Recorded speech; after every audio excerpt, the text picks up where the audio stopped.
बहुत अच्छा है। लेकिन जब उसने पाप किया उसमें सब कुछ खराब हो गया, सब कुछ गड़बड़ हो गया, और न सिर्फ मनुष्य मृत्यु की अधीनता में हो गया, बल्कि हम लोग इस बात को पाएंगे कि जो सिस्टम था वो भी खराब हो गया, उनको श्राप के अधीन कर दिया गया। और जितने लोग श्राप के अधीन हुए उनको अपनी मेहनत की कमाई खाना था। लेकिन परमेश्वर ने इस बात को ठहराया हमारे लिए नई वाचा में हमारे लिए ठहराया कि हम लोग उस बहुतायत को पाएं। और जितने लोग नई वाचा में आते हैं, हम लोग जैसे कलीसिया में जितने लोग हैं, यीशु मसीह पर विश्वास करते हैं अपने उद्धार के लिए, या उसको प्रभु करके ग्रहण करते हैं, उन लोगों के लिए बहुतायत की आशीष रखी गई। खुद यीशु मसीह ने इस प्रकार से कहा कि मैं इसलिए आया कि वे जीवन पाएं और बहुतायत से पाएं। तो उसने बहुतायत के जीवन का वादा किया, और वो बहुतायत उस समय दिखाई दी चेलों के साथ में, यीशु मसीह के साथ में दिखाई दी।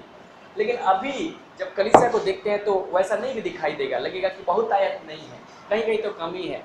और ऐसा लगेगा, अगर हम लोग संसार को देखें तो लगेगा कहीं ना कहीं तो कमी होती रहेगी। पिछले दिनों एक भाई के साथ में व्हाट्सएप में बातचीत हो रही थी, आज नहीं आया है, और उसके मन में इस प्रकार से सवाल था कि अगर सब लोग धनी हो जाएंगे तो फिर कौन लेबर का काम करेगा।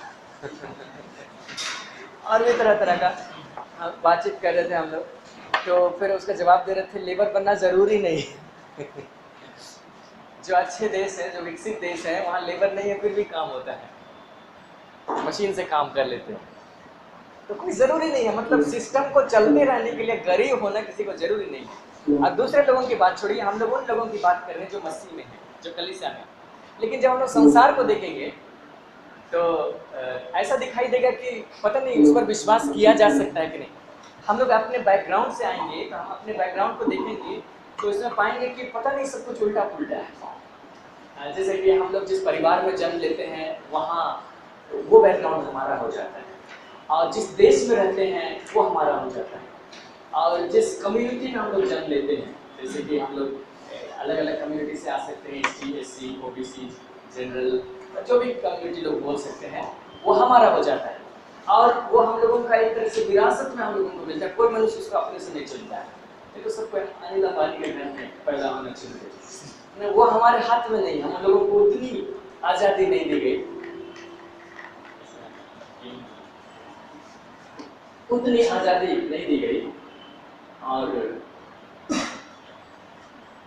परमेश्वर वचन में वादा करता है जो चीज़, उसको हम लोग ऐसे ही नहीं देख सकते। सब कुछ ऑपोजिट दिखाई देगा। इस संसार में देखेंगे सब कुछ ऑपोजिट दिखाई देगा, और उसके बीच में हम अगर भरपूरी की बात करें तो बहुत कठिन है। ऐसा लगेगा कि नहीं हो सकता है। लेकिन ये इसलिए नहीं होगा क्योंकि हम लोग अपने दो चीज़ को उसके साथ सहमत कर लेंगे संसार के साथ। एक है शरीर, अपनी आंखों से जो देखेंगे उसको, और जो कानों से सुनेंगे, अखबारों में पढ़ेंगे, बोलेंगे कि रुपया का भाव गिर गया और बहुत शेयर मार्केट डाउन हो गया और सब कुछ सिचुएशन खराब हो गया, महंगाई बढ़ रही है, तरह तरह की बातें हम सुनेंगे। हम लोग अपने अनुभव के आधार पर अपने प्राण को शरीर के साथ सहमत कर लेंगे तो हम लोग वाकई उस भरपूरी को नहीं पाएंगे। लेकिन जब हम लोग इस संसार में रहते हैं, हम लोग इस संसार की बातों पर जय पा सकते हैं। हम लोग उसको पहला यूहन्ना की पुस्तक में देख सकते हैं। पहला यूहन्ना 5वां अध्याय और इसका 4था पद हम लोग देखते हैं। पहला यूहन्ना 5वां अध्याय और इसका 4था पद।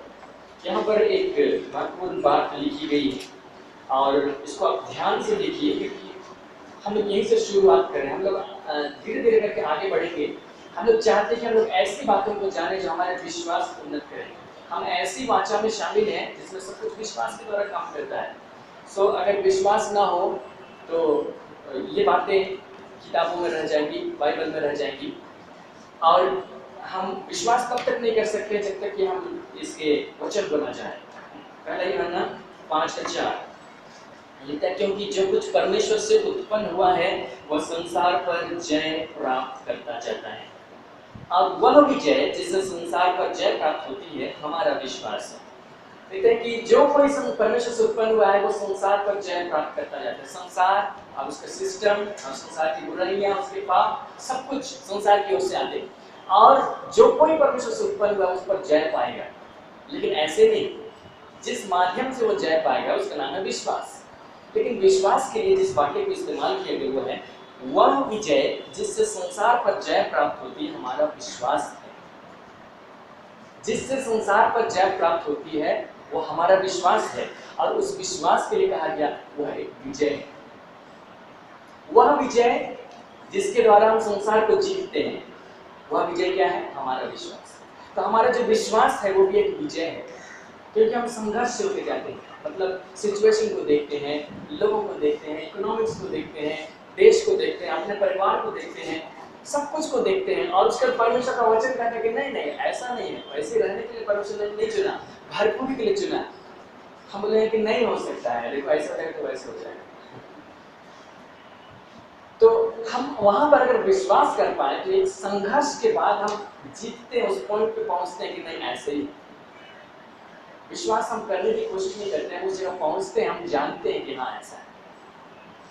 तो उसके लिए हमको एक संघर्ष से गुजरना पड़ता है, वैचारिक संघर्ष जो हमारे मनों में चलता है। हम लोग इस बात को जानते हैं, आत्मा, प्राण और शरीर। हमारा प्राण जो है कि हमेशा युद्ध करेगा, और वो उस दशा में है कि दोनों हिस्से से प्रभावित हो सकता है। हमारी आत्मा से प्रभावित हो सकता है, हमारे शरीर से प्रभावित हो सकता है। और हम लोग संसार में जीने के आदि, इसलिए बहुत ज़्यादातर समय संसार से प्रभावित रहता है। तो हम लोग उसको देखते हैं और उससे अपनी राय बनाते हैं, एक फिलॉसफी बनाते हैं कि किस तरीके से होगा, ऐसा ऐसा है, इतनी नौकरियां हैं और इतने सारे लोग हैं, 100 वैकेंसी कम है, लोग ज़्यादा हैं, तो जाहिर है बहुत सारे लोग अनएम्प्लॉयड रहेंगे। हम लोग लॉजिक लगाते हैं और उसके बाद नतीजा निकालते हैं, उसके हिसाब से अपने प्राण को शामिल करते हैं। तो लॉजिकली जो बातें आ रही हैं वो दुनिया के हिसाब से ठीक है, लेकिन जब हम विश्वास की बात करते हैं तो हम एक ऐसे दुनिया की बात करते हैं जो दूसरी दुनिया है। और लोगों को याद रखना चाहिए हम इस दुनिया के नहीं हैं, हम लोग दूसरी दुनिया के हैं।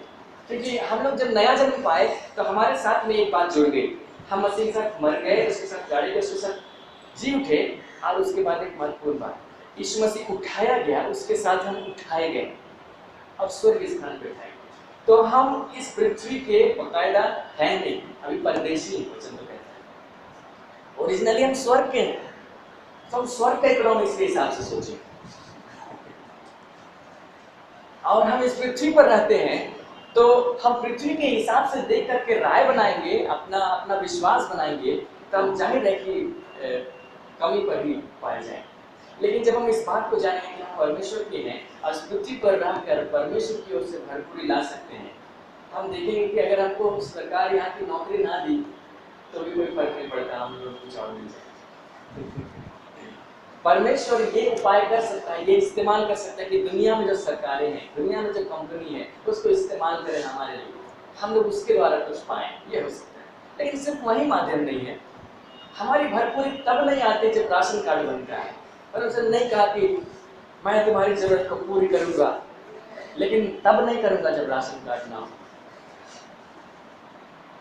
तब करूंगा जब इकोनॉमिक्स अच्छा चल रहा हो, रुपया और डॉलर बराबर हो गए, तब। उसने ऐसा कुछ नहीं कहा, बल्कि वचन में तो ये लिखा है कि वो हमारी घटी को पूरी करेगा, हर परिस्थिति के लिए लिखा है। किसी खास परिस्थिति में करेगा, किसी खास परिस्थिति में नहीं, ऐसा नहीं। इसलिए परिस्थिति कुछ भी हो सकती है, लेकिन हमारा विश्वास के वचन, हम लोग दूसरी दुनिया के, हम लोग वहां को देखें, और हम लोग इस बात को देखने की कोशिश करेंगे कि कैसे हम विश्वास को डेवलप करें इस बारे में, ताकि हम लोग कभी भी घटी में ना रहें। मसीह लोग घटी में रहने के लिए नहीं, लेकिन बहुत सारे लोग रह जाते हैं क्योंकि इस बात के विश्वास में नहीं पहुंच पाते, क्योंकि उनको कोई बता नहीं पाता है। आइए हम लोग उत्पत्ति की पुस्तक में आएंगे। यहाँ पर हम लोगों को अब्राहम का जिक्र मिलेगा, और ये अब्राहम इसलिए महत्वपूर्ण है क्योंकि ये चुना गया, ये व्यक्ति चुना गया ताकि इसके द्वारा सारे संसार को आशीष मिले। और जब इसे बुलाया गया तो जब इसके साथ में परमेश्वर ने बातचीत की, तो पहली बातचीत में ही इसके साथ प्रति में जोड़ गए। हम लोग 12वां अध्याय उसका, उत्पत्ति 12वां अध्याय और उसका 1, 2 और 3 को हम देखेंगे तो यहाँ पाएंगे कि अब्राहम के साथ आशीष जुड़ी। हम लोग यही से शुरुआत करें, हम लोग एक समझ को डेवलप कर रहे हैं, एक शिक्षा को डेवलप कर रहे हैं यहाँ से, उस विश्वास के लिए जिसके द्वारा हम भरपूरी हो पाए। देखिए यहाँ पे क्या लिखा है, यहोवा ने अब्राहम से कहा, उसका नाम अब्राहम था, अपने देश और अपने कुटुंबियों और अपने पिता के घर को छोड़कर उस देश में चला जा जो मैं तुझे दिखाऊंगा। और मैं तुझसे एक बड़ी जाति बनाऊंगा, तुझे आशीष दूंगा, तेरा नाम महान करूंगा, तू आशीष का मूल होगा। जो तुझे आशीर्वाद दे उन्हें मैं आशीष दूंगा, और जो तुझे कोसे उसे मैं श्राप दूंगा। भूमंडल के सारे कुल तेरे द्वारा आशीष पाएंगे। ये वादा था परमेश्वर का अब्राहम के साथ, तू आशीष पाएगा, तू आशीष का मूल होगा और भूमंडल के सारे कुल तेरे द्वारा आशीष पाएंगे। और जब अब्राहम को बुलाया गया, उसमें अब्राहम नाम था, उस समय 3 लोग उसके साथ में हुए। अब्राहम, उसकी पत्नी सारै और उसका भतीजा लूत, और कुछ लोग सेवक लोग भी साथ में आए, ऐसा हम लोग समझते हैं। और कुछ धन वगैरह वो लोग लिए। हम लोग 5वां पद को देखें तो लिखता है कि इस प्रकार अब्राहम अपनी पत्नी सारै, अपने भतीजे लूत को और जो धन उन्होंने इकट्ठा किया था, जो प्राणी उन्होंने हारान में प्राप्त किए थे, सबको लेकर कनान देश में जाने को निकला। कनान देश में 3 ही लोगों का नाम है और उम्र बताई गई है 4वां पद में 75 वर्ष अब्राहम की उम्र। 75 वर्ष की आयु है। जो धन है निकला तो धन लेता चला गया, और भेड़ बकरियां जो प्राणी यहाँ लिखा है जानवर लेता चला गया और चला गया हरान देश से उस देश में जहाँ परमेश्वर उसको लेके जाना। और वहां पे परमेश्वर ने उससे वादा किया और 7वें पद में कहा कि यह देश मैं तेरे वंश को दूंगा। और इसके बाद परमेश्वर लगातार उसे आशीष देता है। और बीच बीच में बहुत सारी घटना घटती चली गई। 2 बार ऐसी घटनाएं घटी। अब्राहम की पत्नी बहुत सुंदर थी, तो वो उसकी बहन भी थी, मतलब अपनी बहन नहीं थी। अगर हम लोग इसी के प्रति 20 का 12 को देखेंगे तो पता चलेगा कि अब्राहम की रिश्तेदार ही थी, बहन कहलाती। तो वह उसकी पत्नी थी। तो अब्राहम ने इस डर से कि कहीं उसकी पत्नी सुंदर है और उसको लोग अपनाना चाहते हैं, मुझे मार न डाले, झूठ कहा कि मेरी बहन है, लेकिन आधा झूठ कहा। और जब जब ऐसा हुआ तब तब उसको बड़ा धन मिला था। और हम उसको छोड़ रहे हैं, हम 13वां अध्याय में आ रहे हैं। देखिए 13वां अध्याय और उसका 2 पद को देखिए। अब्राहम भेड़ बकरी गाय बैल और सोने रुपए का बड़ा धनी था। और ये बड़ा धनी हो गया, मतलब उस देश में पहुंच गया और बड़ा धनी हो गया। एक नए देश में गया है, पासपोर्ट नहीं बनाया, नए देश में गया है और वहां पर उसका पहचान वाला कोई नहीं है, लेकिन कुछ हो रहा है, परमेश्वर उसके साथ में। सबसे बड़ी बात, परमेश्वर उसके साथ में है और वो अब्राहम बड़ा धनी हो गया। इतना धनी हो गया कि उसका भतीजा लूत भी धनी हो गया। और दोनों के अलग अलग नौकर भी हैं। हम 13वां अध्याय में इसको पढ़ के देख सकते हैं। बाद में दोनों में झगड़ा हो गया कि हमारे जाना तुम्हारे जाना।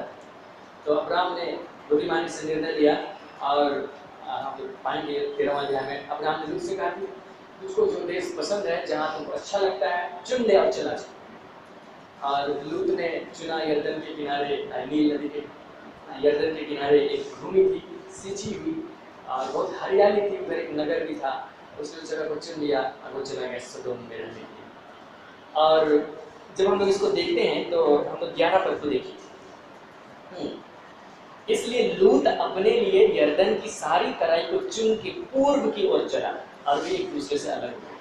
वो जिस दिशा में गया है वो पूर्व है, ठीक है। अब्राहम ने उससे कहा यदि तो पूर्व जाएगा तो मैं पश्चिम जाऊंगा, तो उत्तर जाएगा तो मैं दक्षिण जाऊंगा, मतलब हम इतना दूर होंगे कि हम लोग झगड़ा नहीं होगा। तो सोचिए, अच्छी चीज को लूत ने चुन लिया। उसने चुना होगा तो बुद्धिमानी से चुना, मतलब सांसारिक दृष्टि से जो बुद्धिमानी थी, सिंची हुई जमीन होगी, हमारे जानवरों के खाने के लिए होगा, अनाज होगा, नगर भी उधर है, सुरक्षित रहेंगे और अकेले रहेंगे तो कोई भी हमला करके हमको जीत सकता है। इस तरह से उसने निर्णय लिया और उसने अच्छी जगह को चुन ली। लेकिन यहाँ पे लिखता है कि 12 पद में 13 पद में सदोम के लोग यहोवा के लेखे में बड़े दुष्ट और पापी थे। इसके बाद परमेश्वर ने अब्राहम से बात करना शुरू किया और ये बहुत महत्वपूर्ण है। देखिए 14 पद, जब लूत अब्राहम से अलग हो गया तब उसके पश्चात यहोवा ने अब्राहम से कहा, आंख उठाकर जिस स्थान पर तू है वहां से उत्तर, दक्षिण, पूर्व, पश्चिम चारों ओर दृष्टि कर। देखिए लूत जिस जगह को चुना है अब्राहम से छीन गया, ऐसा नहीं। संसार कई बार हम लोग से चुन सकता है कि ये जगह हमारा है, लेकिन अगर हम परमेश्वर के साथ में हैं तो वो जगह भी हमारा हो जाए। इसको चारों दिशा को बताया परमेश्वर ने। हम लोग पढ़े कि लूत को कहा कि पूर्व की ओर चला जा, लूत पूर्व की ओर चला गया और परमेश्वर ने कहा उत्तर, दक्षिण, पूर्व, पश्चिम, जिधर जहां तक दिख सकता है देखो और वो जगह तुम्हारा हो। और अब्राहम ने देखा और वो सारा देश उसे मिल गया। काश कि उसे हेलीकॉप्टर मिला होता, ऊपर से देखता ज़्यादा देख पाता लेकिन उसको बहुत आशीष मिली यहाँ पर। और 15 पद को देखिए, क्योंकि जितनी भूमि तुझे दिखाई देती है उस सबको मैं तुझे और तेरे वंश को युग युग के लिए दूंगा, और मैं तेरे वंश को पृथ्वी की धूल के किंकों के समान बहुत करूंगा, यहाँ तक कि जो कोई पृथ्वी की धूल के किंकों को गिन सकेगा वही तेरा वंश भी गिन सकेगा। तो उठ, इस देश की लंबाई और चौड़ाई में चल फिर, क्योंकि मैं उसे तुझी को दूंगा। जो जमीन थी परमेश्वर ने उसे कह दिया कि मैं तुझे दूंगा। ये परदेश था, उसका अपना देश हराम था, उसको छोड़ के आया। लेकिन परमेश्वर ने उसे कहा कि सब कुछ जो दिखाई दे रहा है पूरा पश्चिम उत्तर दक्षिण, यहाँ तक कि लूत जिस जगह को चुन लिया उस दिशा में भी मैं सब जगह तुमको दूंगा। और परमेश्वर अब्राहम के साथ में रहा, अब्राहम ने आशीष पाया। और लूत ने सोचा कि शायद सदोम के रहते हुए हम उसके बगल में रहेंगे, नगर है, सुरक्षित रहेंगे, लेकिन ऐसा नहीं हुआ। अब्राहम अकेला रहा लेकिन उस पर हमला नहीं हुआ, लेकिन लूत पे हमला हुआ, बल्कि सदोम पे हमला हुआ। और लोग सबको लूट के ले गए और बांध के ले गए, यहाँ तक कि लूत को भी ले गए। जब अब्राहम को मालूम हुआ कि उसके भतीजे लूत को गिरफ्तार कर लिया गया है, मतलब बंधुआ बना लिया गया है, तब उसने कमर कसी, उठ के और अपने साथ अपने जितने घराने के लोग थे या जो उसके साथ नौकर चाकर थे, उसमें से भी 318 लोगों को जो लड़ सकते थे चुना। देखिए 14 पर यह सुनकर, 14वां अध्याय का 14 पर, यह सुनकर कि उसका भतीजा बंदी बना लिया गया है, अब्राम ने अपने 318 शिक्षित युद्ध कौशल में निपुण दासों को लेकर जो उसके कुटुंब में उत्पन्न हुए थे, अस्त्र शस्त्र धारण करके दान तक उनका पीछा किया। और फिर आगे वचन बताता है कि उसने उनको हराया और लूट को छुड़ा लिया। अभी अब्राहम की संपत्ति का अंदाजा लगाइए, उसके साथ जो लड़ने वाले हैं, शिक्षित युद्ध कौशल में निपुण जो उसके साथ आ गए, 3 दिन चले थे। बाद में शायद खबर बस सुन के उसके कुटुंब में जो उत्पन्न हुए वे लोग भी अब्राहम के साथ में आ गए। अब 318 ये लोग हैं। ये कौन लोग हैं? शिक्षित और युद्ध कला में निपुण हैं। इसके अलावा और भी फौज होगी जो दूसरे कामों में लोग मगन हैं। तो इतने लोगों को अब्राहम पाल रहा है, एक कंपनी खोली है इतने लोगों को नौकरी दे दिया है। उसके चरवाहे अलग से हैं, उसके हम लोग गिन नहीं सकते क्या क्या डिपार्टमेंट रखा होगा, लेकिन बहुत डिपार्टमेंट में बहुत लोगों को उसने नौकरी दे दी। 318 लोगों को। अब्राहम एक ऐसा व्यक्ति जो 75 साल का है, जो अपनी थोड़ी बहुत धन संपत्ति और भेड़ बकरियों के साथ में निकला है, लेकिन बड़ी बात है कि परमेश्वर उसके साथ, और वो भी परमेश्वर के साथ में था। और जो वाचा परमेश्वर और अब्राहम के बीच में थी वो विश्वास की वाचा थी, और विश्वास के द्वारा परमेश्वर ने उसे बढ़ाने के लिए जो कुछ करना था उसने किया, और बहुतायत को अब्राहम ने देखा। और हम लोग 15वां अध्याय में देखेंगे तो उसने पहला वचन इस तरह से कहा, इन बातों के पश्चात यहोवा का यह वचन दर्शन अब्राहम के पास पहुंचा, हे अब्राहम मत डर, तेरी ढाल और तेरा अत्यंत बड़ा प्रतिफल मैं। अब्राहम के अभी तक कोई संतान नहीं थे, लेकिन परमेश्वर ने कहा कि मैं तेरा प्रतिफल, तेरी ढाल और तेरा अत्यंत बड़ा प्रतिफल मैं। मतलब परमेश्वर और अब्राहम के बीच में जो संबंध है उसको देख सकते, वो उसके साथ में चल रहा है, और परमेश्वर अब्राहम के साथ है, अब्राहम परमेश्वर के साथ है, और परमेश्वर उसे बढ़ाता चला जाए, ये उसकी भरपूरी है। और आगे बहुत सारी बातें हैं अब्राहम के विषय में, हम लोग सारी बातों को नहीं देख रहे हैं, लेकिन हम लोग इस बात को पाएंगे कि परमेश्वर ने उससे कहा था कि यह देश में तेरे वंश को दूंगा, और जो आशीष की प्रतिज्ञा उसने की थी कि तेरे कारण भूमंडल के सारे लोग आशीष पाएंगे, वो प्रतिज्ञा आगे बढ़ती चलेगी, उसके संतानों में बढ़ती चलेगी। जब उसका बेटा इसहाक पैदा हुआ तो 22वां अध्याय देखेंगे, तो जब पैदा हुआ तो थोड़ा बड़ा होने के बाद परमेश्वर ने कहा इसका बलिदान करो, उसकी विश्वास की परीक्षा और ज्ञान परीक्षा। और अगर सोचिए आज के दिन में किसी की परीक्षा होती, परमेश्वर किसी से कहता अपने बेटे को ले जाओ बलिदान चढ़ाओ, तो परमेश्वर ऐसा नहीं बोल सकता है, आदमी का बलिदान कैसे होगा? उस समय अब्राहम के मन में भी आया होगा, लेकिन जो भी अब्राहम परीक्षा में सफल हुआ, और जब वो सफल हुआ 22वां अध्याय उत्पत्ति 16 पद से, यहोवा की यह वाणी है कि मैं अपनी ही यह शपथ खाता कि तूने जो यह काम किया है कि अपने पुत्र वरन अपने इकलौते पुत्र को भी नहीं रख छोड़ा, इस कारण मैं निश्चय तुझे आशीष दूंगा और निश्चय तेरे वंश को आकाश के तारागण और समुद्र की कीट के बादल तिनकों के समान अनगिनत करूंगा। तेरा वंश अपने शत्रुओं के नगरों का अधिकारी होगा और पृथ्वी की सारी जातियां अपने को तेरे वंश के कारण धन्य मानेंगी, क्योंकि तूने मेरी बात मानी। तो ये आशीष जो उसने दी थी कि पृथ्वी के भूमंडल के सारे लोग तेरे द्वारा आशीष पाएंगे, वो पक्की हो गई। अब्राहम परीक्षा में सफल हुए और ये उसके संतानों के साथ में चलती चली गई। हम लोग अगर देखेंगे अब्राहम का पुत्र इसहाक हुआ, इसहाक के साथ में भी परमेश्वर ने सेम इसी वाचा को माना। हम लोग 26वां अध्याय में आए। अब देखिए अब्राहम की जो संपत्ति थी वो इसहाक को प्राप्त हो गई। तो इसहाक पैदा ही हुआ है धनी घर में, और जब धनी घर में पैदा हुआ है उसके सारे भेड़ बकरियां सोने चांदी और सब कुछ उसका है, लेकिन हमेशा परिस्थिति एक समान नहीं रहती। और जिस देश में वहाँ पे हो रहा था फलिस्तियों के देश में, उस देश में अकाल पड़ा और इसहाक का जिक्र यहाँ पर है।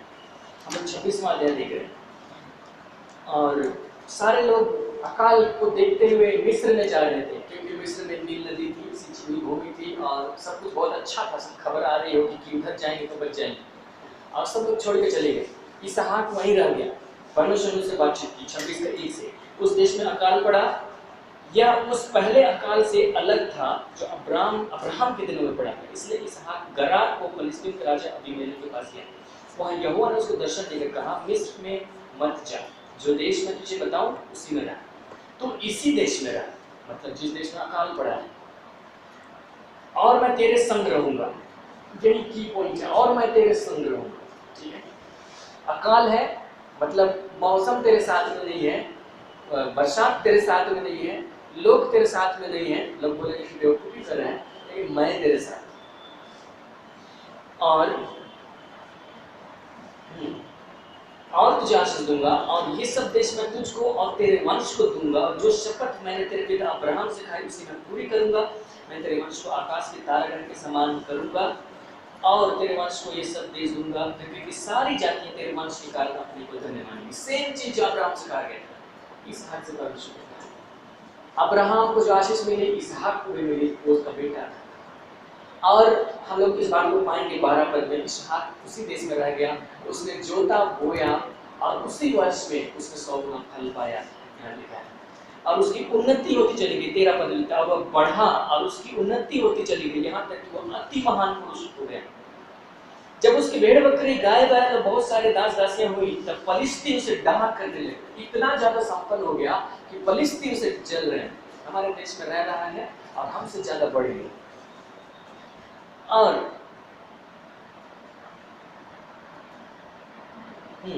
16 पद को देखिए, तब अबीमेलेक ने इसहाक से कहा। ये अबीमेलेक कौन था? पहला पद बताता है कि फलिस्तीन का राजा था। ठीक है, एक पूरा समुदाय है फलिस्तीन का समुदाय, और उसका राजा है अबीमेलेक। अब ये राजा इसहाक से बात करता है। अबीमेलेक ने इसहाक से कहा, हमारे पास से चला जा, क्योंकि तू हमसे बहुत सामर्थी हो गया है। हालेलुया। फलिस्तीन का राजा है और वो इसहाक से बोलता है कि तू हमसे ज्यादा सामर्थी हो, हमसे ज्यादा धनवान, राजा से भी ज्यादा। परमेश्वर ने इसहाक को वाकई आशीष दिया, और जलन के मारे तो उसके दुश्मन भी खड़े हो गए। उन्होंने उसके कुएं को पाट दिया, जो अब्राहम ने खुलवाया था, उन सारे कुओं को पाट दिया गया,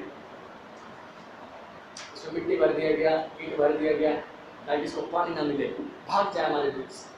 लेकिन परमेश्वर ने उससे कहा था इसी देश में रहे। और उसके बाद उन्होंने फिर से कुओं को खोदा, और जहां जहां खोदा उसको पानी मिला, सोता बंद नहीं हुआ। नया कुआं खोदा, यहाँ पर 3 कुओं का जिक्र है, वहां भी उसको पानी मिल गया। फलिस्तीन लोग और चल रहे, जहाँ खोदता है वहीं पानी मिल रही, हम लोगों को पानी नहीं मिल रहा। ये इसलिए हुआ क्योंकि परमेश्वर इसहाक के संग, परमेश्वर फलिस्तीन के संग में नहीं था।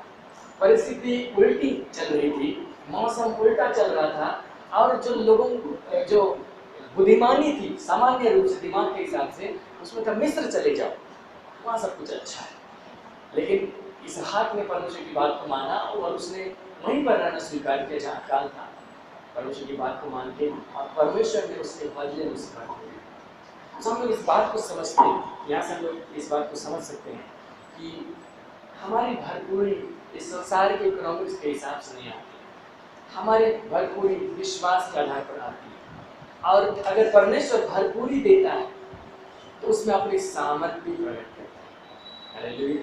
यहाँ पे हम लोग पाते हैं कि उसने उसी देश में उसी वर्ष में 100 गुना फल पाया, जोता बोया।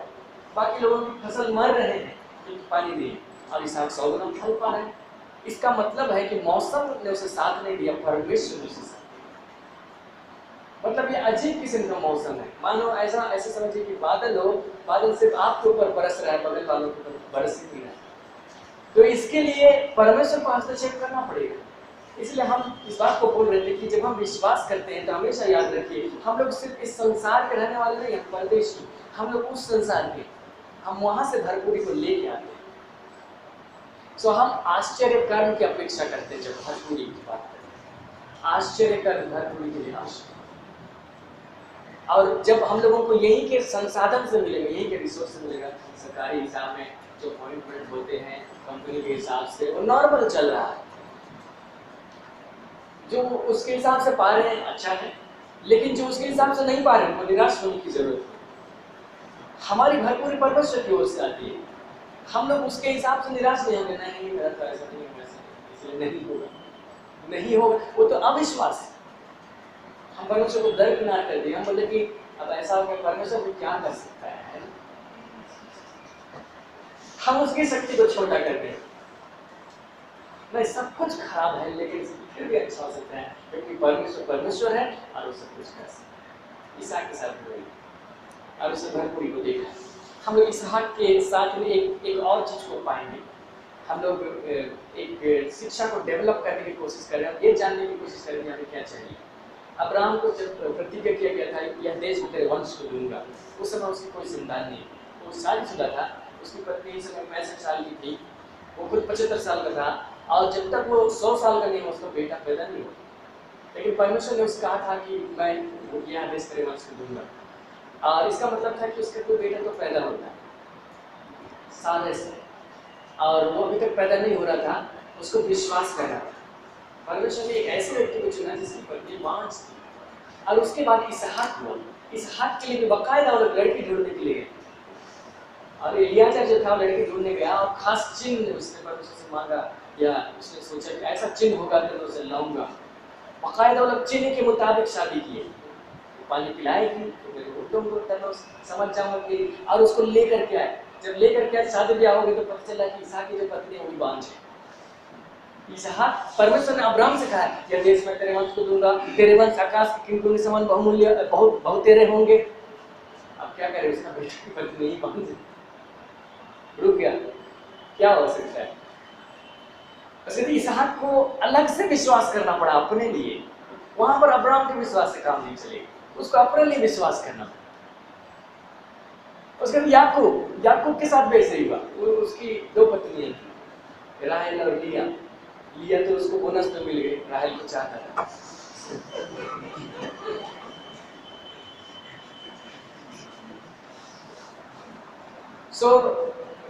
परमेश्वर ने देखा कि लिया अप्रिय हुई है, तो उसने राहेल बांझ रही, उसने लिया को आशीष दिया, और उसकी संतान होने लगी।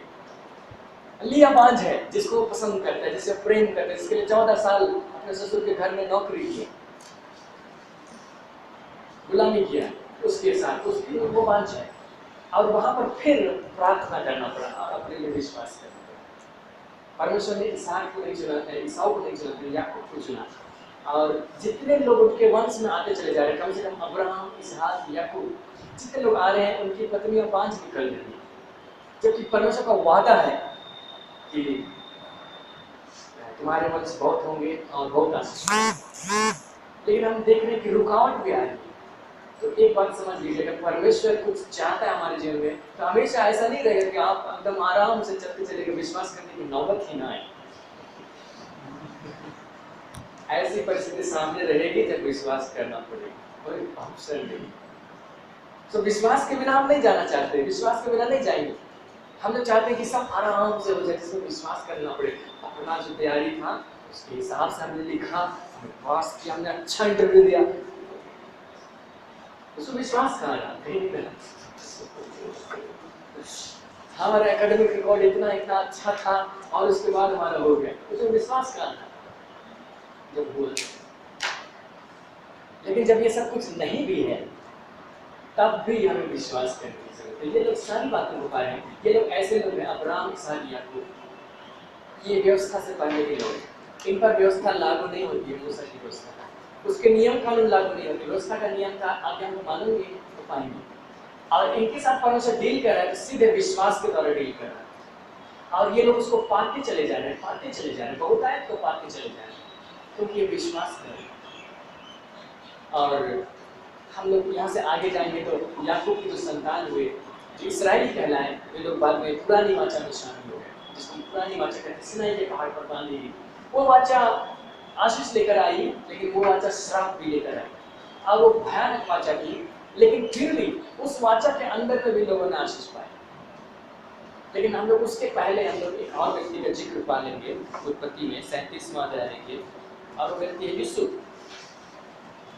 और मैं इस बात को जोर देना चाहता हूँ कि परिस्थिति हमेशा एक समान नहीं रहती। कुछ बातों को, कुछ चीज़ें यहाँ दिखाई दे रही हैं, हम उनको समझना चाहते हैं।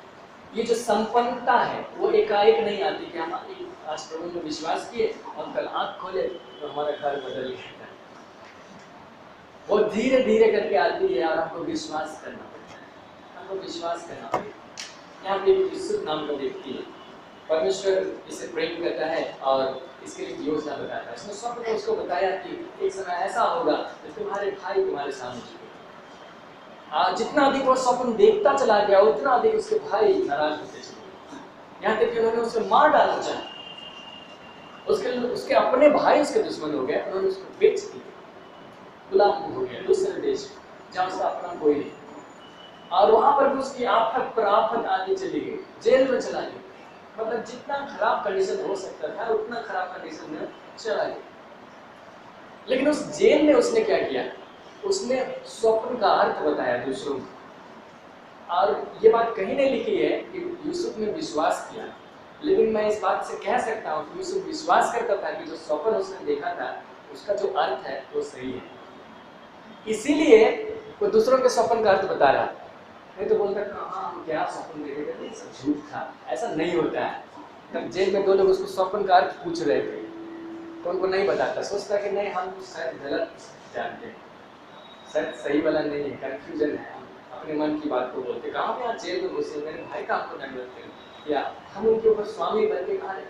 लेकिन उसने उस परिस्थिति में भी विश्वास किया जब परिस्थिति अपोजिट सबसे खराब, उसके भाई लोग बेच दिए, वो जेल में है, उस पर गलत आरोप लगाए गए हैं, और उस परिस्थिति में भी वो दूसरों को उनके स्वप्न का अर्थ बता रहा है।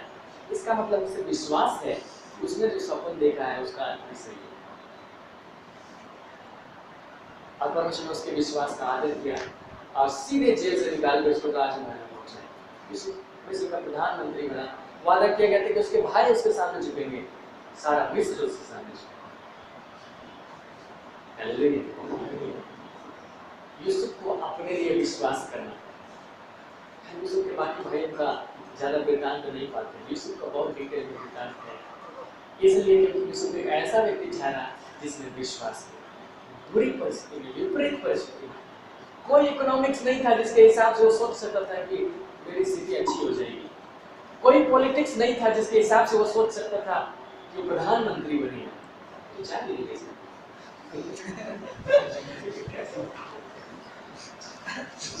कोई रिश्तेदार भी नहीं थे वहां पे, कोई नहीं था, और मिस्र की गुलामी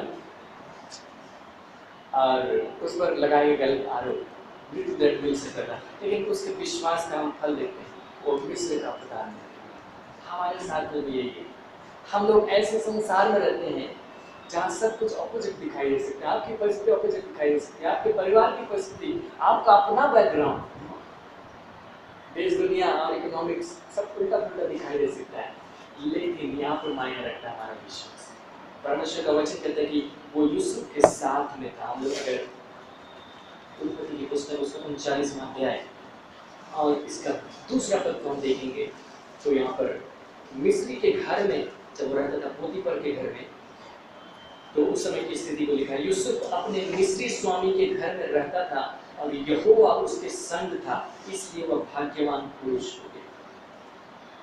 उसकी मुख्य बात क्या थी? कुंजी, यहोवा उसके संग। अब्राम के साथ उसने कहा, मैं तेरी ढाल और तेरा अत्यंत बड़ा प्रतिफल हूं। यहोवा अब्राम के साथ। उसने इसहाक से कहा कि वहां लिखा था कि वो उसके संग रहा, और याकूब के विषय में भी ऐसे ही हुआ, बाद में परमेश्वर उसके संग रहा। और यहाँ यूसुफ के साथ यहोवा उसके साथ। हर बार हम एक ही बात को देख पा रहे हैं, उसकी उन्नति का रहस्य ये है कि परमेश्वर उसके साथ, परमेश्वर उसके साथ। और यही बात हमारे साथ भी, अगर परमेश्वर हमारे संग है तो सब कुछ हो सकता है। और इसके आगे हम लोग उस व्यवस्था को चित्र पाते हैं जिसमें लोग शामिल हुए मूसा के द्वारा। हम लोग उस दौरान की घटना को पढ़ेंगे, हम लोग भजन संहिता के पुस्तक में से निकालेंगे। भजन संहिता जो 90 है और 91, ये माना जाता है कि इसको मूसा ने लिखा है। दोनों 90 के ऊपर तो लिखा हुआ है कि परमेश्वर के जन मूसा की प्रार्थना, 91 के ऊपर नहीं लिखा गया है, लेकिन पारंपरिक रूप से लोग मानते चले आए हैं कि ये 91 है, इसको भी मूसा ने ही लिखा है। और ये कब लिखा गया या कब इसको बोला जाता है? तो जब उनका फसह हुआ था, पहला फसह, इस्राएली जिस दिन मिस्र से निकले और उन्होंने उस शाम को मेमना फसह का मेमना बलिदान किया, दरवाजे पर मेमने का लहू लगाया, उस रात ये गीत गाया। परमेश्वर ने मूसा ने परमेश्वर की तारीफ की, उसकी स्तुति की और उसने कुछ बातों को गाया।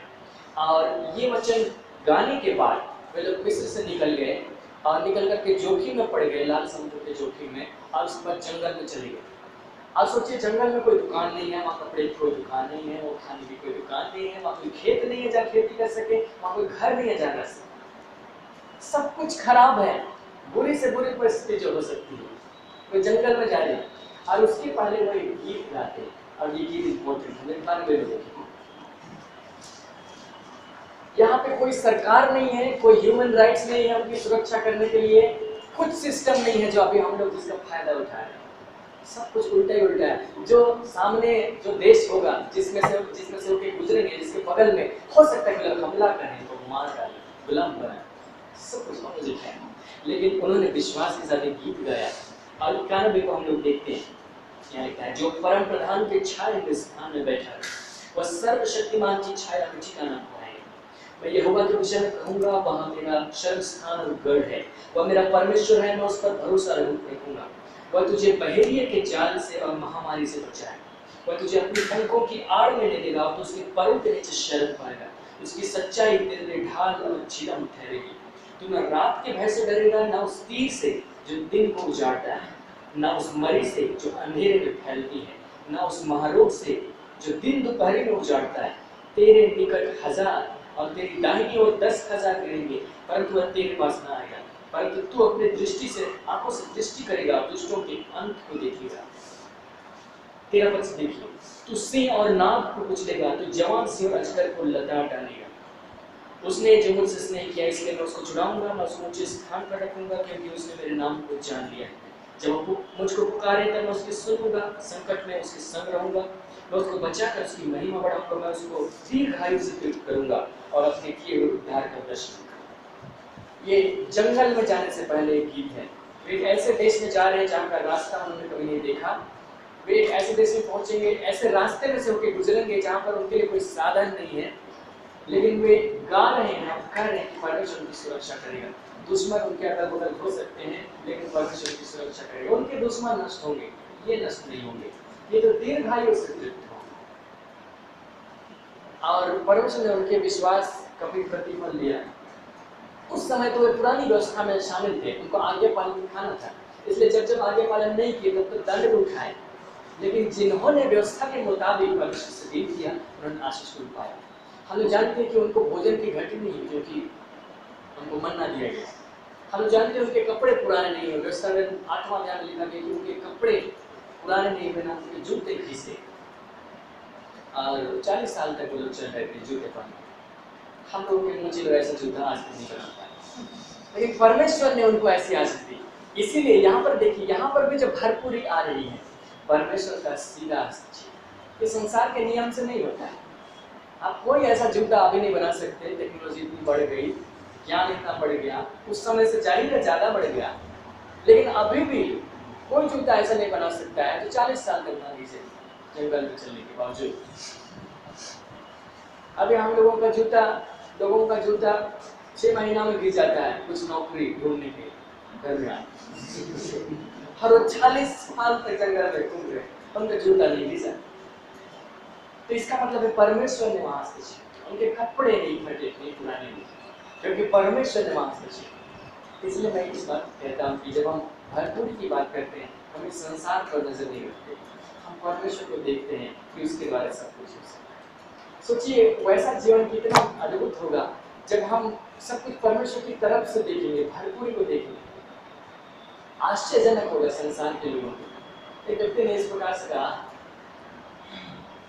कि Christian life is supernatural and anything less than supernatural is subnatural. मतलब सुपरनैचुरल, उसमें आश्चर्यजनक बातें होनी चाहिए, और अगर मसीह जीवन में आश्चर्यजनक बातें नहीं हो रही है तब तो एबनॉर्मल है, मतलब सही पहुंच नहीं हुई है, उसकी ठीक तरीके से वो बन नहीं पाया। एबनॉर्मल हम उनको बोलते हैं जो जैसे जो हट्टा कट्टा होना चाहिए, इंसान को जैसा होना चाहिए उससे वो कम है, मेंटली कुछ कम है, शारीरिक रूप से कुछ कम है, ऐसा कुछ कम है, तो उसको एबनॉर्मल बोलते हैं।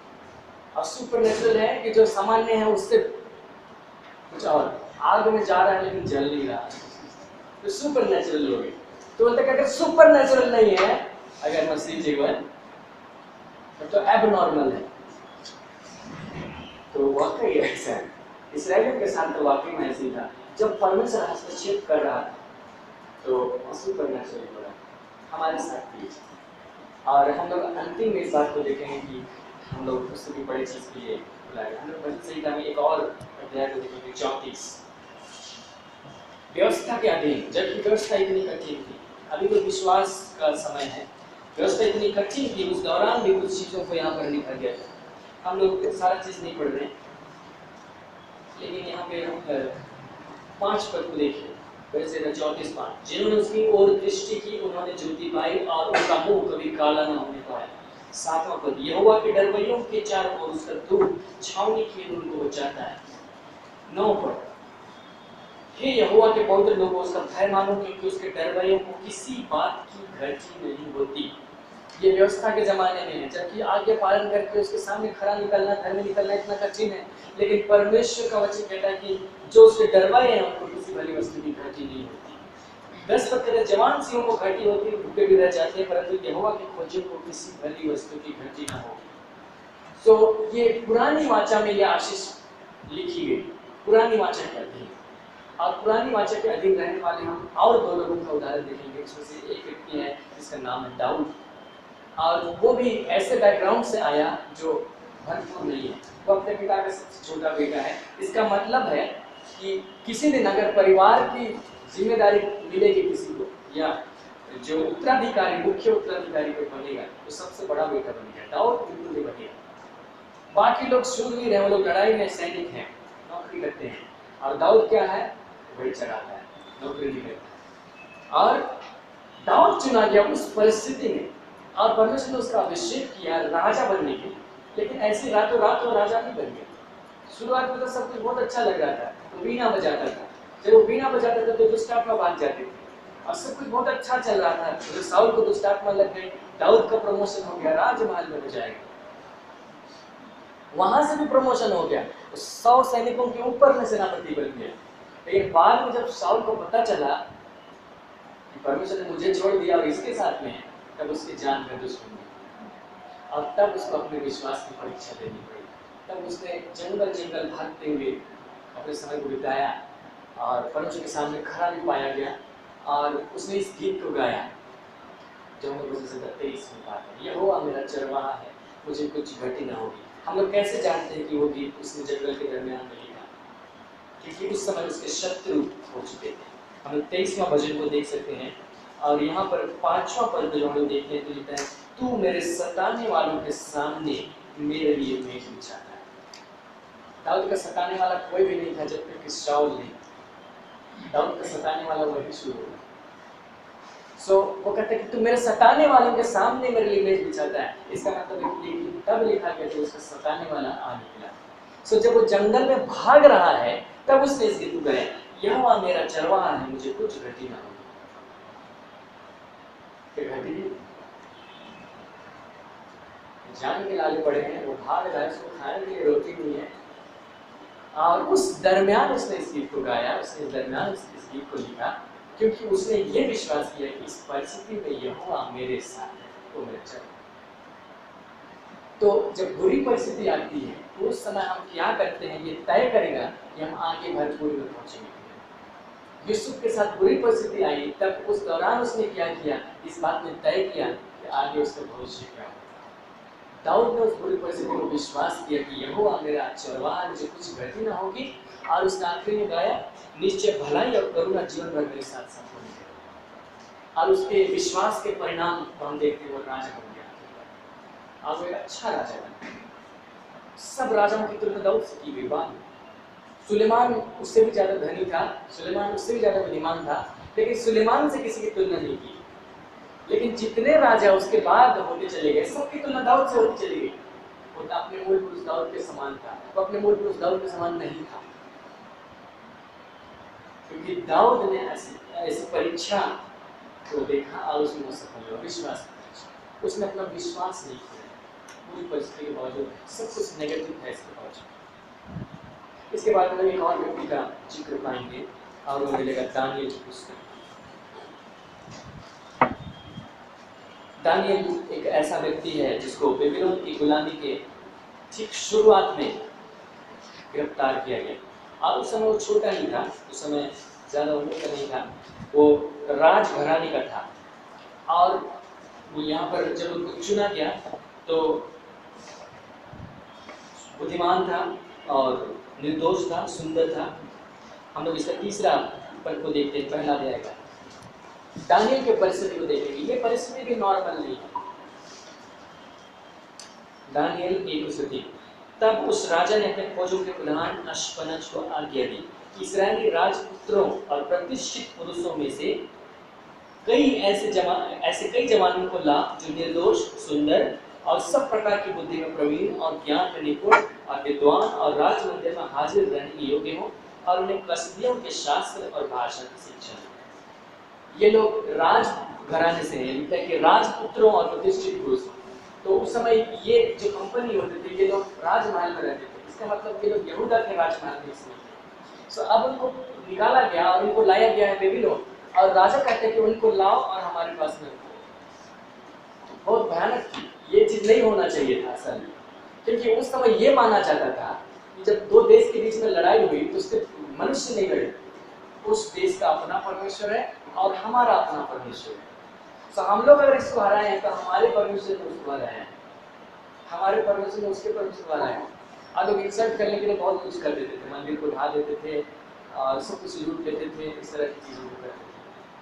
और दूसरे देश के जो अच्छे खासे लोग होंगे, प्रतिष्ठित पुरुष लोग होंगे और जो बुद्धिमान लोग होंगे, उनको मार दिया जाता था। ऐसा ना हो कि कोई सिर बने गुलाम का, गुलामी से छुटकारा दिलाने के लिए उनका माध्यम बने, उनको मार दिया जाता था। इतिहास में आप इस तरह की घटनाओं को पाएं, लेकिन इनको बुलाया जा रहा है किस लिए? ताकि ये शिक्षा पाए।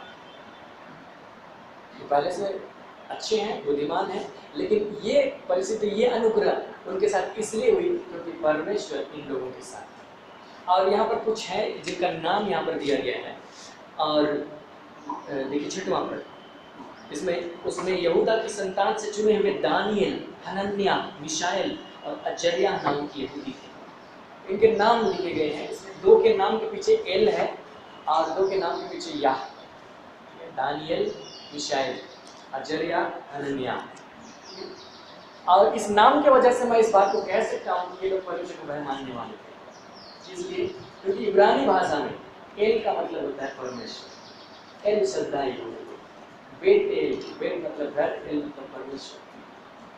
तो दानियल परमेश्वर से संबंधित कुछ नाम है, मिशाएल परमेश्वर से संबंधित कुछ नाम। उसके माता पिता अवश्य परमेश्वर का भय मानते थे और उन्होंने अपने बाल बच्चों का नाम परमेश्वर ऐसा है, ऐसा रखा। और याह शब्द यहोवा से संबंधित है, यहोवा ऐसा है।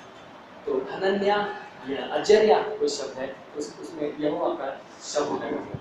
तो इनके माता पिता कम से कम परमेश्वर का भय मानने वाले थे। ये लोग ज़्यादा बड़े नहीं थे और इन्होंने अपने बच्चों का नाम वैसा रखा, तो हम इस बात को मान सकते हैं कि उन्होंने उनको सिखाया भी था परमेश्वर का भय मानना। सो ये लोग ऐसे लोग हैं जो परमेश्वर के लोग हैं, परमेश्वर का भय मानते हैं और परमेश्वर इनके साथ है। इसलिए दुश्मन देश में होने के बावजूद इनको बुलाया गया राजमहल में रह करके पढ़ने के लिए। मतलब लोग विदेशों में पढ़ाई करने के लिए कितना उतावले होते हैं। और इनको देखिए गुलाम देश से विदेश में बुला दिया गया, राजमहल में पढ़ेंगे, राज पंडित। और कौन इसका पैसा देगा? खुद राजा स्कॉलरशिप देगा। आगे क्या पढ़ेंगे? 4 पद कहता है कि उन्हें कसदियों के शास्त्र और भाषा की शिक्षा दे। भाषा की शिक्षा देना है और उनके शास्त्रों की शिक्षा देना। इसका मतलब वे जो कसदी लोग हैं, बेबीलोन के लोग हैं, वे उनकी भाषा को नहीं जानते। दानिएल, अजर्या, मिशाएल, ये लोग हैं, ये कसदियों की भाषा को नहीं जानते, इसलिए उनकी भाषा को सिखाएंगे और जो भी पढ़ाएंगे वहाँ की भाषा में पढ़ाएंगे। बाकी शास्त्र जो एस्ट्रोनॉमी है, जो ज्योग्राफी है, जो इकोनॉमिक्स है, वहाँ की भाषा पढ़ाएंगे। मान लिया कि हम लोगों को किसी को गुलाम बना लिया जाए, चीन में पहुँचा दिया और चीन का प्रधानमंत्री बोले कि इनमें से जो बुद्धिमान उनको चुन लो और यहाँ की भाषा और शास्त्र की शिक्षा। तो चीन में चीन की भाषा, चीन का हिस्ट्री पढ़िए, इतना बच्चे वहाँ का मैथ्स पढ़िए चीन की भाषा में और एस्ट्रोनॉमी पढ़िए, जो भी वहाँ पर शास्त्र होंगे उनको उनकी भाषा में पढ़िए। लेकिन परमेश्वर दानिएल के साथ रहा, हनन्या, मिशाएल और अजर्या के साथ रहा, जिसका नाम बाद में चेंज कर दिया गया शद्रक, मेशक, अबेदनगो के नाम से। वहाँ के अपने देवताओं के नाम पर उनका नाम रख दिया। दानिएल का नाम भी दानिएल नहीं था, वहाँ बेलशस्सर ऐसे कुछ नाम था, बेलशस्सर या बेलशस्सर ऐसे कुछ नाम उसका रख दिया। लेकिन ये परमेश्वर का भय मानने वाले थे, उसे प्रार्थना करने वाले थे और वचन कहता है कि उन्हें वहाँ के टॉपर हो गए। चाइनीज भाषा नहीं जानते, बेबीलोन की भाषा नहीं जानते, कसदियों की भाषा, और वे वहाँ पर पढ़ रहे हैं, वहाँ की भाषा सीख रहे हैं, वहाँ की भाषा में वहाँ के शास्त्रों को पढ़ रहे हैं और मान लिखता है कि वे टॉपर हो गए। और जो उनके टीचर थे उनसे भी ज़्यादा।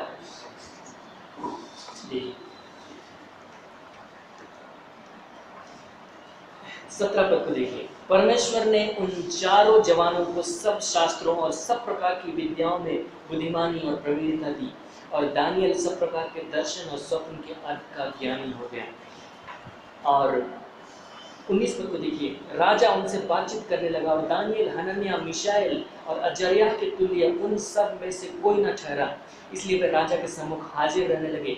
बुद्धि और हर प्रकार के ज्ञान की समझ के विषय में जो कुछ राजा उनसे पूछता था, उस राज्य में वे राज्य भर के सब ज्योतिषियों और तंत्रियों से 10 गुणे निपुण ठहरते। सोचो, उस राज्य के जो शिक्षक लोग भी रहे होंगे उनसे भी 10 गुणे निपुण।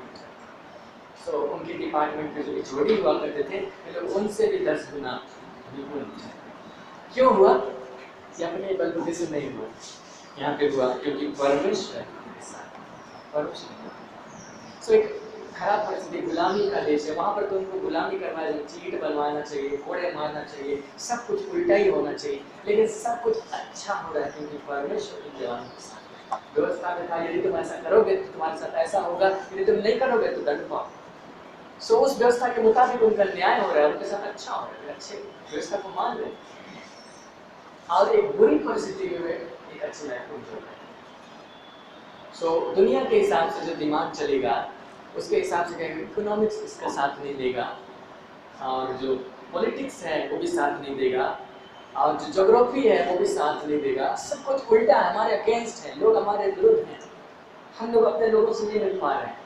इसमें क्या होगा? हमारी पढ़ाई लिखाई तो गई, लेकिन परमेश्वर ने वहाँ पर पहुँचा क्योंकि वो उनके साथ है। सो हम लोग 2 प्रकार के लोगों को देखिए। एक जो व्यवस्था से पहले थे, जो व्यवस्था नहीं जानते थे, उनको विश्वास के आधार पर काम करना था। वहाँ भी ऐसे लोग मिलेंगे जो आशीष नहीं पाए, लेकिन जिन्होंने पाया उन्होंने विश्वास दिखाया। और जो व्यवस्था के जमाने में थे वे लोग थे जिन्होंने व्यवस्था का पालन किया जैसा उनको बताया गया था। और परमेश्वर ने उनको आशीष दिया।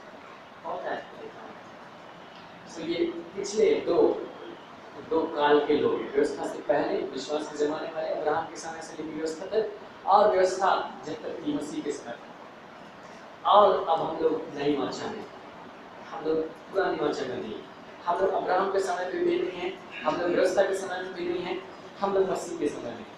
और मसीह के समय में हमारे साथ क्या वादा किया गया, हम लोग इब्रानी की पुस्तक में, इब्रानी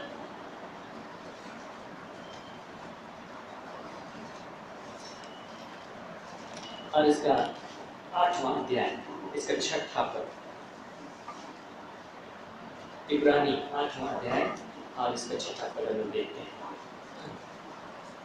लिखा है, पर उन याजकों से बढ़कर सेवा यीशु को मिली। कौन से याजक? जो पुरानी वाचा के याजक थे, क्योंकि वह और भी उत्तम वाचा का मध्यस्थ ठहरा, जो और उत्तम प्रतिज्ञाओं के सहारे बांधी गई।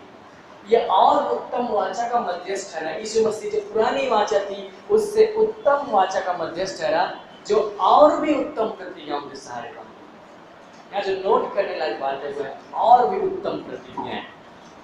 इसका मतलब पुराने नियम में कुछ तो प्रतिज्ञाएं थी, पुरानी वाचा, और जो पुरानी वाचा जो अब्राहम के साथ थी उसमें भी कुछ प्रतिज्ञाएं रही होंगी, लेकिन जो नई वाचा है वो और भी उत्तम प्रतिज्ञाओं के सहारे बांधी गई।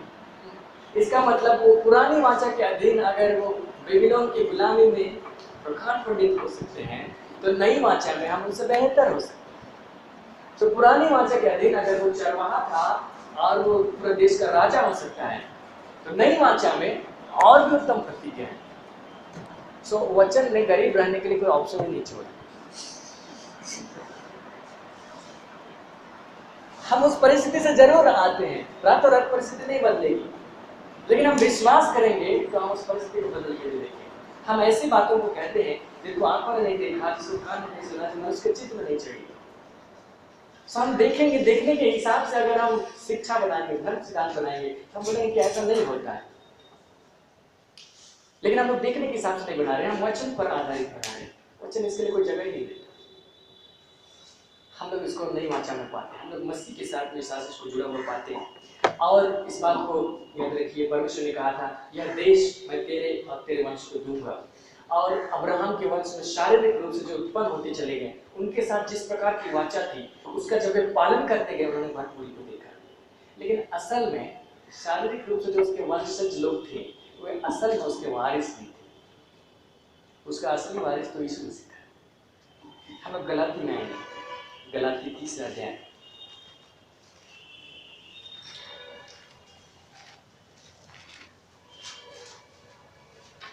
इसका 16 पद से देखिए, 16 पद को देखते हैं। यहाँ लिखा है, अतः प्रतिज्ञाएं अब्राहम को और उसके वंश को दी गई। वह यह नहीं करता वंशों को जैसे बहुतों के विषय में कहा, पर जैसे एक के विषय में कि तेरे वंश को, और वह मसीह है। जो प्रतिज्ञा ओरिजिनली जिसके लिए कहा गया था, दिया गया था, वो था मसीह के लिए। लेकिन मसीह के आने तक जो उसके शारीरिक वंशज थे उन्होंने अपनी वाचा के हिसाब से निभाया और भरपूरी को पाया। लेकिन मसीह उन सबसे बढ़कर एंजॉय किया। मसीह ऐसा जवाब देता था कि वहां के जो प्रधान पंडित थे उनका मुंह बंद हो जाता था। उस समय लोगों ने भरपूरी को देखा, भूखे समय उसने रोटी मछली खिला दी, और ये आशीष हम तक पहुंचे इसके लिए उसने इंतजाम भी किया। उसने व्यवस्था के श्राप को हमसे हटा लिया। हम लोग पिछली बार श्राप के विषय अध्ययन कर रहे थे, हमें देखिए कि व्यवस्था का श्राप हमसे हटा लिया गया। मतलब जब हम आज्ञा पालन ना करें तो श्राप मिलेगा, ये व्यवस्था में थी। लेकिन उस श्राप को परमेश्वर ने हटा लिया मसीह के कारण, क्योंकि मसीह क्रूस पर लटका शापित बना। और हम लोग इस बात को देखे थे 13 पद में, इसी का मसीह ने जो हमारे लिए शापित बना, हमें मोल लेकर व्यवस्था के शाप से छुड़ाया। क्योंकि लिखा है जो कोई काट पर लटकाया जाता है वह शापित है। तो मसीह श्रापित बना क्रूस पर लटक कर, और उसने उस व्यवस्था के श्राप को अपने ऊपर ले लिया ताकि हमें उसे छुटकारा दे। और 14 पद आगे देखिए, यह इसलिए हुआ कि अब्राहम की आशीष मसीह यीशु में अन्य जातियों तक पहुंचे, और हम विश्वास के द्वारा उस आत्मा को प्राप्त करें जिसकी प्रतिज्ञा हुई। यह किस लिए हुआ? क्रूस पर मसीह किस लिए मरा? इसलिए कि अब्राहम की आशीष मसीह यीशु में अन्य जातियों तक पहुंचे। जितना हम डेमो देख रहे थे अलग अलग लोगों के जीवन में, इसहाक के जीवन में, याकूब के जीवन में, यूसुफ के जीवन में, या दानियल और दाऊद के जीवन में, ये लोग तो अब्राहम से पा रहे थे, अब्राहम के थ्रू हुए आए थे, उसके वंशज थे। और यहाँ पर लिखा कि मसीह यीशु में ये आशीष अन्य जातियों तक पहुंचा। असल आशीष अब्राहम को मिली थी, असल आशीष अब्राहम को मिली, और वो सेम आशीष मसीह यीशु के द्वारा अन्य जातियों तक, मतलब हम तक पहुंच जाए, ये योजना थी। इसीलिए मसीह श्रापित बना, क्रूस पर मरा, ताकि उस पर विश्वास करने वाले इस आशीष को पाए। अब्राहम को कई तरह की आशीष मिली, जैसे धर्मी ठहरने की आशीष, विश्वास के द्वारा वो धर्मी ठहरा। हम लोगों को भी सेम आशीष मिली, विश्वास के द्वारा हम धर्मी ठहरे। लेकिन सिर्फ धार्मिकता ही एक आशीष नहीं थी, वहां तो बहुत आए थे। इसका मतलब वो आशीष मसीह यीशु में हमारे लिए उपलब्ध है, वो आशीष एक एक मसीहियों के लिए उपलब्ध है, लेकिन लोग इसे अनजान। और यहाँ पर लिखता है कि विश्वास के द्वारा उस आत्मा को प्राप्त कर जिसकी प्रतिज्ञा हुई है। यहाँ लिखता है कि अगर हम इसी तीसरा अध्याय का 27 पद को हम देखें, 26 से पढ़ते हैं, क्योंकि तुम सब उस विश्वास के द्वारा जो मसीह यीशु पर है परमेश्वर की संतान हो, और तुम में से जितनों ने मसीह में बपतिस्मा लिया है उन्होंने मसीह को पहन लिया है। अब न कोई यहूदी रहा, न यूनानी, न कोई दास, न स्वतंत्र, न कोई नर न नारी, क्योंकि तुम सब मसीह यीशु में एक हो। और यदि तुम मसीह के हो तो अब्राहम के वंश और प्रतिज्ञा के अनुसार वारिस भी हो। हालेलुया। हम वारिस हैं किसके? अब्राहम के आशीष के। ओरिजिनल वारिस मसीह था, और मसीह के द्वारा जो मसीह पर विश्वास करेंगे उनको मिलना था। असल में दाऊद के लिए नहीं लिखा गया था, असल में दानियल के लिए नहीं लिखा गया था, असल में यूसुफ के लिए भी नहीं लिखा गया था, असल में हमारे लिए लिखा गया। और हम लोग पिछली बात देख रहे थे कि भविष्यवक्ता जो पुराने नियम के थे वे हमारे विषय में भविष्यवाणी करते थे। एक समय आएगा मसीह और उस समय लोगों पर अनुग्रह होगा, और वो कैसा समय होगा इसके विषय में उन्होंने बहुत जांच पड़ताल खोजबीन की। मसीह का आत्मा जो उनमें था उस समय वो गवाही देता था, वे हमारे विषय में कह रहे थे। तो असल में दाऊद से ज्यादा परमेश्वर ने हमारे लिए ठहरा है, दानियल से ज्यादा हमारे लिए ठहरा है। सिर्फ आत्मिक बातें नहीं, अभी बातें आत्मिक रूप में दिखाई देगी, मतलब अभी ओरिजिनली आत्मिक रूप में है, और उनको हम शारीरिक रूप से अपने विश्वास के द्वारा यहाँ पर देखें। हम लोग बार बार उस वचन को देख चुके। यहाँ पर हम देखे कि हम प्रतिज्ञा के अनुसार वारिस भी हैं। चौथा अध्याय को जब हम लोग पढ़ते हैं पहला पैराग्राफ में, तो यहाँ पर लिखा गया है कि जब वारिस भी बालक रहता है तो सब वस्तुओं को स्वामी है, तो भी उसके पिता के ठहराए हुए समय तक संरक्षकों और प्रबंधकों के वश में रहता है। तो आप इसको पढ़कर ये कंफ्यूज मत होइए कि पिता का ठहराया हुआ एक समय होगा तब जाके आप पाएंगे उसको।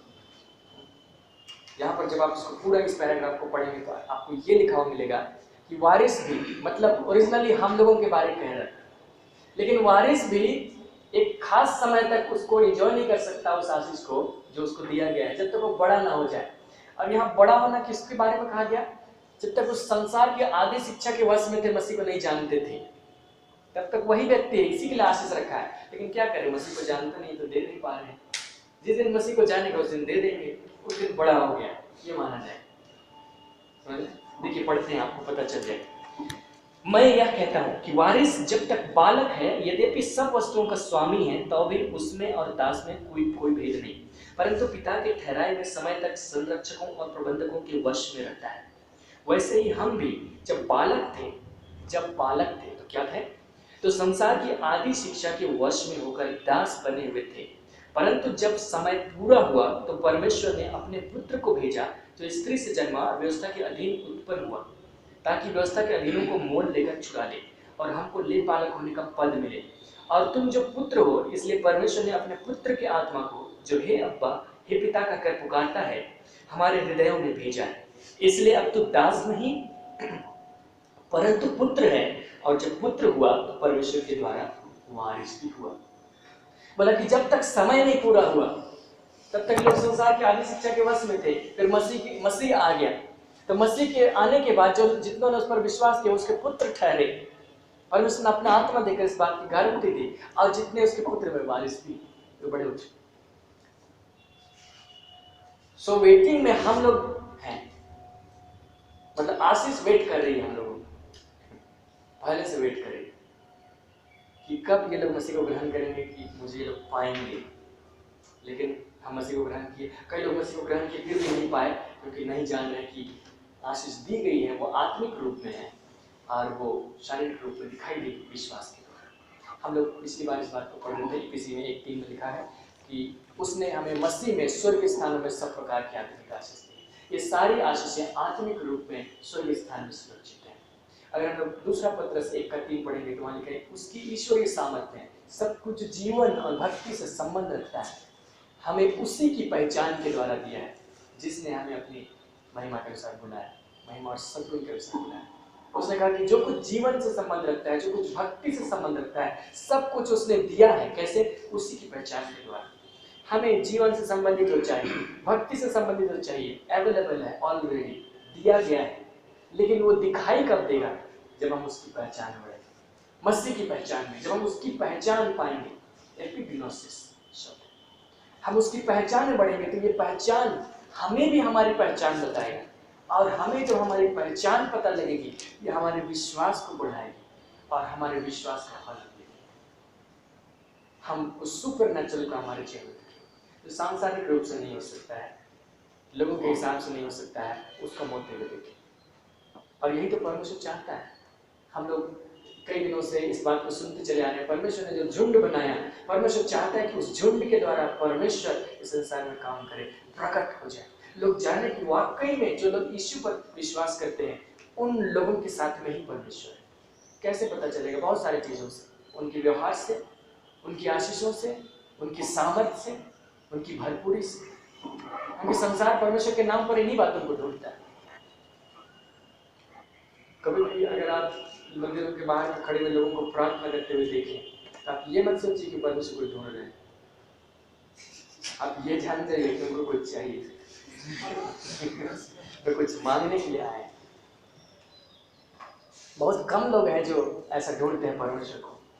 असल में लोग अपनी जरूरत के लिए चाहते हैं। कोई इसलिए चाहते हैं कि मेरी शादी करा दो, फलाने को हम पसंद नहीं, हमारे परिवार वाले अगेंस्ट में है। कोई कहते हैं नौकरी दिला दो, इसलिए लोग गए हैं। बहुत कम लोग मिलेंगे जो इसीलिए गए हैं कि उसकी भक्ति करते हैं। मतलब संसार जो है चीजों को ढूंढ रहा है और वे ढूंढते हुए हम तक आएंगे। मसीह तक लोग किस लिए आए? क्योंकि मसीह के पास वो सारी चीजें मिल रही थी जो उनको चाहिए थी। चंगाई मिल रही थी, दुष्ट आत्मा से निकाले जा रहे थे, छुटकारा पा रहे थे, यहाँ तक रोटी मिल रही थी और मछली भी। यीशु मसीह उनसे मिले तो बोले कि मैं जानता हूँ तुम इसलिए नहीं आए कि तुमने आश्चर्य कर देखा, लेकिन तुम इसलिए आए हो कि तुमने रोटियां खाई। तो लोग यीशु के पास इसलिए आ रहे थे क्योंकि उनको कुछ जरूरत की चीजें मिल रही थी। और आज लोग इसलिए नहीं आ रहे क्योंकि उनको नहीं मिल रही है, क्योंकि दिखते ही नहीं कि इनके पास है। लेकिन परमेश्वर ये चाहता है कि हमारे पास में सारी भरपूरी, हमारे पास ऐसी भरपूरी। ये जो भरपूरी है इसका मतलब ये नहीं कि हम भरपूरी को एंजॉय करें, परमेश्वर को भूल जाए, नहीं, उसके लिए नहीं। ये इसलिए है कि हम भरपूरी को पाएं और लोगों के लिए आकर्षण का केंद्र बने और हम उनको मसीह दे सकें, मसीह के नाम बता सकें। इसलिए कभी भी अपने मन में इस विचार को मत लाइए कि इसी परिस्थिति में रहने के लिए मेरा तो कुछ नहीं होगा, मेरा तो बैकग्राउंड ऐसा है, मेरा तो परिस्थिति ऐसा है, मेरा तो परिवार ऐसा है, इसलिए नहीं होगा। ये सांसारिक बात है, यहाँ से विश्वास नहीं आता। ये एक विजय है। आप इस वचन से जो हम लोग सीखे हैं यहाँ तक आने के लिए आपको उसको किनारे करके आपको इस पर मानना पड़ेगा कि नहीं ऐसा ही है। और यहाँ पर आप पहुँचते हैं परिस्थिति के बीच में चलते हुए, इसी में रहते नहीं, ऐसा नहीं है। इसी में रहने के लिए परमेश्वर नहीं चला, इससे आगे भरपूरी के लिए चला। आखिरी में हमें गवाही बताते हैं डॉक्टर पॉल योंगी, जो दक्षिण कोरिया में एक परमेश्वर के सेवक हैं, बड़े सेवक।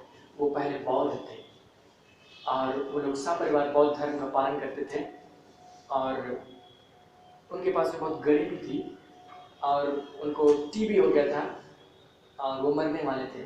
सो बुद्ध से प्रार्थना करते थे कि मुझे चंगाई मिले, चंगाई मिले, चंगाई मिले, लेकिन कभी भी उनको चंगाई नहीं मिली। और बहुत जैसा उनको बताया गया था वो प्रार्थना करते थे लेकिन चंगाई नहीं मिली। तो आखिरकार उसको लगा कि हो सकता कहीं बुद्ध छुट्टी में तो नहीं चले गए। तब उसने ये प्रार्थना किया कि अगर ब्रह्मांड में कोई और परमेश्वर है तो बुद्ध के बदले आकर के मुझे जन्म दे। तो उसके प्रार्थना करने की एक सप्ताह के बाद एक लड़की उसके पास में आई जो उसके साथ स्कूल में पढ़ती थी और उसने उसको नया नियम दिया, उसने सुसमाचार शेयर किया। हालेलुया। उसने उसकी प्रार्थना को सुन लिया, कोई और परमेश्वर है तो यीशु मसीह आ गए। और उसके बाद उसका जीवन बदलता चला गया। और जब वो उस परिस्थिति में थे तो बीमारी से आ रहे थे, गरीबी से आ रहे थे, उनके पास एक दिन में खाने के लिए भी पूरा नहीं होता था, लेकिन वो विश्वास करते हुए चले। और आज वो इस स्थिति में है कि वो बोलते कि गरीबी मेरे मन में नहीं है, हम गरीब होने की सोच भी नहीं सकते, इसलिए कि मान लो मेरे पास से सब चीज हटा दे दिया जाए तो भी हम गरीब नहीं। मेरी कलीसिया में 7.5 लाख सदस्य हैं और सब चाहते हैं कि हम उनके घर में आके कम से कम एक दिन रहें।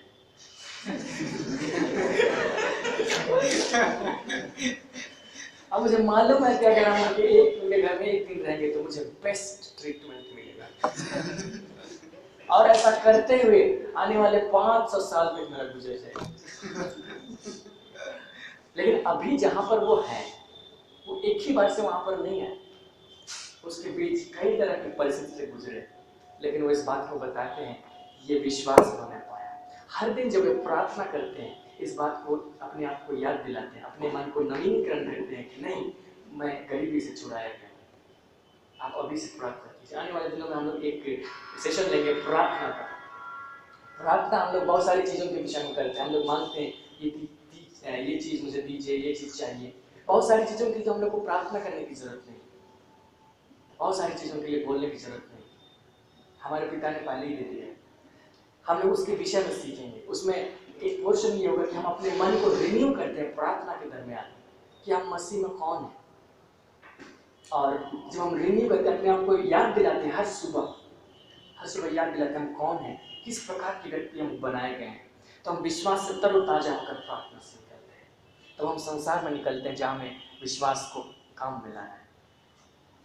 इस तरह प्रार्थना करते हुए हम उस परिस्थिति को पार कर जाएंगे जो हमारी परीक्षा की घड़ी है, जिसमें हमें अपने विश्वास की परीक्षा देने की। इस परिस्थिति में विश्वास करते हो कि नहीं, तो सफल हो जाएंगे और हम एक दिन उस जगह पहुंचेंगे